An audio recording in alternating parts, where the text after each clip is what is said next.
ইসলামের ধারক বাহক যারা, তাদের উচিত ইসলামের মূল ব্যাখ্যাকে ব্যাখ্যার জায়গায় রেখে সমাজের মধ্যে কথা বলা।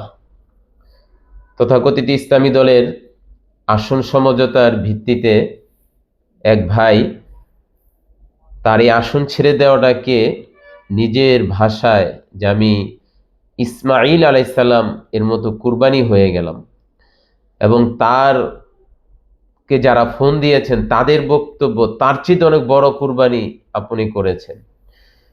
দুঃখজনক হলো, নবীর উম্মতের কোন আমলকে নবীদের আমলের সাথে তুলনা কিংবা তাদের চাইতে আমল ভালো হয়ে গেল, এই ধরনের বক্তব্য পরিহার করে যারা ইসলামের ধারক বাহক, ইসলামের কর্ণধার, এদের রাজনীতি করা উচিত।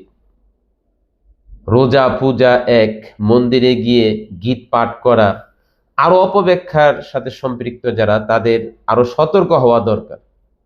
অন্যথায় জনগণ ইসলামের ধারক বাহক যারা, তাদের কিন্তু ডাস্টবিনে নিক্ষেপ করবে তাদের কর্মের কারণে, তাদের বক্তব্যের কারণে। এই জন্য তাদের প্রতি আমাদের অনুরোধ, রাজনীতির জায়গায়, এবং রাজনীতি তো অবশ্যই গুরুত্বপূর্ণ বিষয়, রাজনীতি করতে হবে, করেন, কিন্তু সামান্য এই সমঝোতার বিন্যাসকে, সমঝোতার কাজকে কোনো নবীর আমলের সাথে তুলনা দেওয়া, এটা জঘন্যতম অপরাধ। আল্লাহ আমাদের সকলকে সতর্ক হওয়ার তৌফিক দান করুক, আমিন।